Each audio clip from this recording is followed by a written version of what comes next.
This is KATU News at 5 on your side.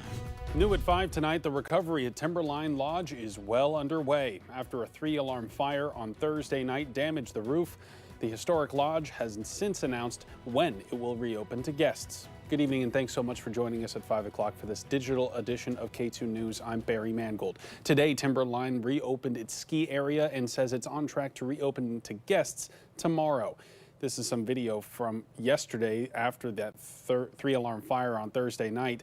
This is a much different scene than was back on Thursday when guests were forced to evacuate.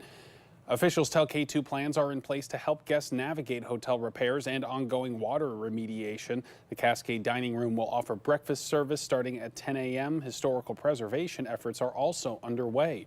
The fire also disrupted plans for at least one couple who planned to get married there today. Instead of calling it off, they shifted plans and the ceremony is going on right now on Mount Hood. We have a crew there and we'll share their miraculous wedding story coming up tonight on KATU News after the NBA game around 8 o'clock and tonight on KATU News at 11. Another smaller fire update for you now. Tualatin Valley Fire and Rescue says they responded to a brush fire off Northwest Corey Road around 2 o'clock this afternoon. Officials say it burned about a quarter acre and was caused by debris burning that got out of control. Thankfully, no one was hurt and no buildings were affected. In other news, a series of back-to-back votes today. House lawmakers overwhelmingly approved $95 billion in foreign aid for Israel, Taiwan, and Ukraine. The package includes $60 billion for Kiev, $26 billion for Israel, and $8 billion for allies in the Indo-Pacific. It also includes a round of sanctions on Iran, Russia, and China. Despite threats from hardliners in his own party, House Speaker Mike Johnson ended up relying on Democrats to advance those bills.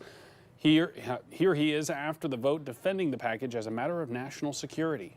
Three of our primary adversaries, Russia and Iran and China, are working together, and they're being aggressors around the globe. And they're a global threat to our prosperity and our security. I know there are critics of the legislation. I understand that. It is not a perfect piece of legislation. We're not ensured that in a time of divided government and in a time where there are lots of different opinions.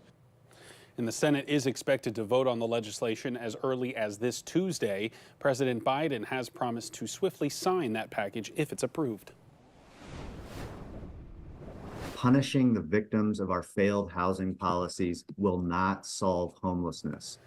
Coming up this Monday, the U.S. Supreme Court set to hear arguments in a case brought by lawyers for a group of people who are homeless in Grants Pass, Oregon. The High Court's decision could affect how cities across the country can regulate homelessness and sleeping in public. KATU's Christina Giardinelli reports. The case was first filed in 2018. In 2020, a U.S. District Court ruled that the city's fines for people sleeping in public places were a violation of the Constitution through cruel and unusual punishment. The city appealed, and in 2020, the Ninth Circuit Court of Appeals held the original ruling. Now, the nation's highest court will decide. Homeless advocates and cities nationwide are holding their breath as the nation's highest court is set to decide whether to overturn a landmark ruling. The case filed against the city of Grants Pass, Oregon is said to have changed how cities regulate homeless camps.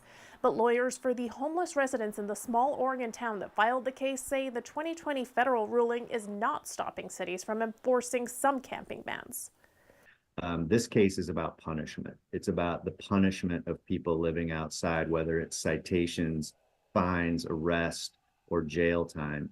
It's not about a city's ability to regulate encampments or about camp sweeps, as people call them. In Oregon, that's a completely different statute. The 2020 federal ruling the Supreme Court will review found that Grants Pass could not fine homeless residents for sleeping in public places unless it first provided them with a low-barrier shelter option. The city's lawyer, Theanne Evangelos, argues the ruling stops cities from pushing people off the streets and into shelter.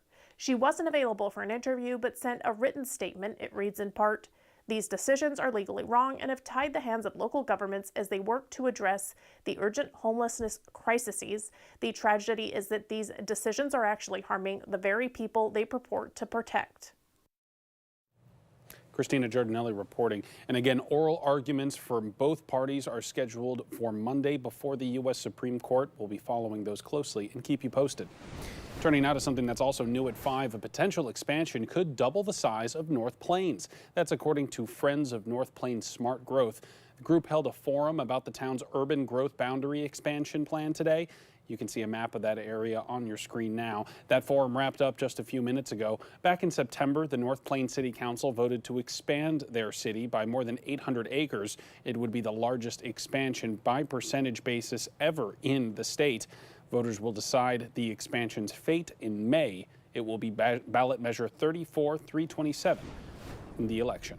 Now to a traffic alert for anyone who's traveling between Portland and Vancouver this weekend. Starting at 11 o'clock tonight, the northbound lanes of the Interstate Bridge will be closing until 7 a.m. tomorrow.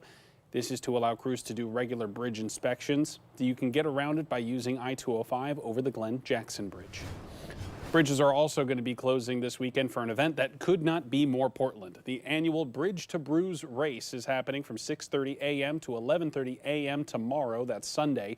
One eastbound lane on both the Morrison and Broadway bridges will be closed. The south sidewalks on the Morrison, Broadway, and Hawthorne bridges will also close for the race. The event has been running in Portland for over 20 years now.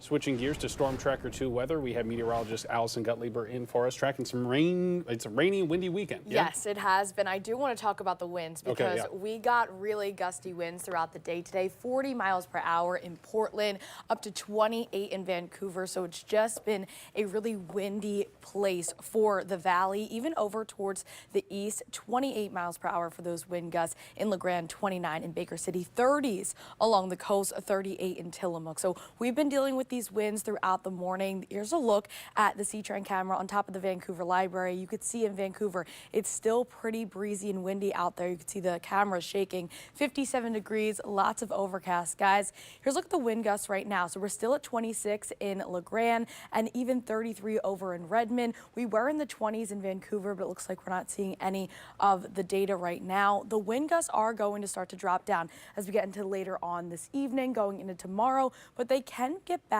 up into the teens as we go throughout Sunday night into Monday, and then again once we go into Monday evening. So it could be a bit breezy, but not as bad as today. We're not going to see wind gusts as high as 40 miles per hour in the Portland area for tomorrow or even on Monday.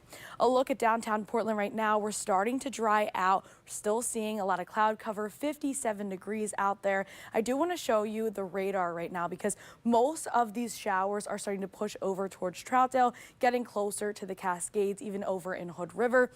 Portland, like I mentioned, is starting to dry out. We had a few showers. They were pretty light, but if you can see right now, Portland pretty dry. Some of those scattered little rain, drizzle over towards the west, and then as you get into the east, getting out of Gresham right now, most of those really light rain showers. We're going to zoom out and take a bigger look. There's some heavier rainfall just north of Portland over in Washington, but like I mentioned, over towards the Cascades, they are seeing some of those showers and even getting into the Dalles. Looks like we're drying out along the coast as well.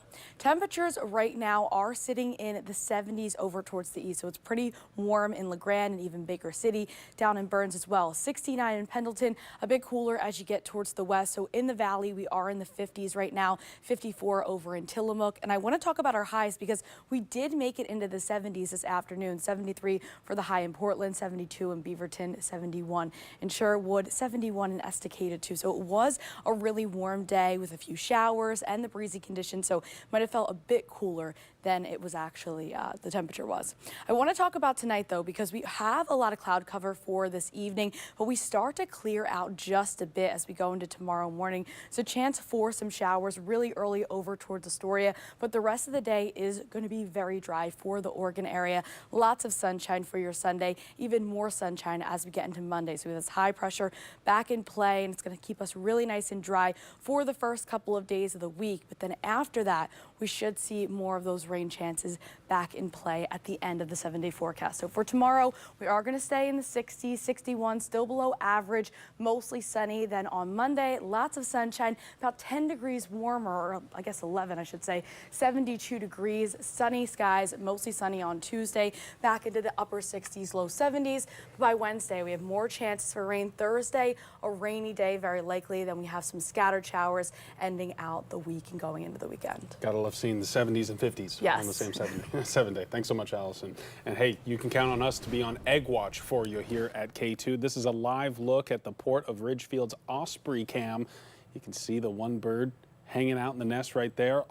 This camera is along the Ridgefield waterfront. As of Thursday, the Port of Ridgefield tells us there are 2 eggs in that nest. The male, if you're wondering how to differentiate genders, the male osprey has a white chest, the female has a brown chest, right? And it looks like that might be a male there, but it's kind of giving us it's not giving us a full view right now. But the Port of Ridgefield tells KATU that they are hopeful for a successful hatching. We're told the Osprey camera is a partner project with the Ridgefield School District, Clark Public Utilities, and the Ridgefield Raptors baseball team. We'll be following that one for sure. And Earth Day doesn't start until Monday, but celebrations are already well underway across Oregon. This weekend, the Portland Bureau of Transportation is giving back to Portlanders in an environmentally friendly way. Now through Monday, this weekend, you can visit one of PBOT's locations in Portland and load up on free compost to use in your lawn or garden. The free compost comes from the leaves PBOT collected during the fall collection program to keep city streets and storm drains free of leaves, but the compost won't stay free very long.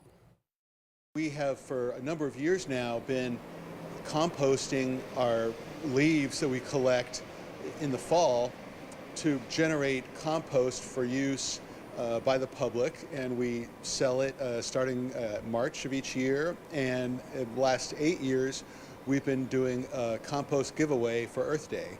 It's a solid form of recycling right there. PBOT says in the past the compost giveaways have run out quickly due to popularity. To get yours, head to the Sunderland Yard at 9325 Northeast Sutherland Road. There you can get that free compost. And keeping with the Earth Day celebrations, a colorful costume parade was held right here in Portland. It kicked off at 11:30 at the Sunnyside Environmental School. This is the video here at the Environmental School and Community Center, that is. It featured a marching band. People were encouraged to wear nature-inspired outfits, some interesting ones there. Folks then paraded through the Sunnyside neighborhood until 1:30 when the group returned to the center for a natural world celebration. I was not expecting the lobster costume there. That was interesting. Now, National Park Week also kicking off today. In honor of the event, entry fees to every national park in the country are waived, and each park is holding special activities, and this includes all 6 of Oregon's national parks. Good time to get outside. Yes. That's all our time for this digital edition of KATU News. We're going to be back on the air around 8 o'clock after the NBA game. We'll see you then. Have a great night.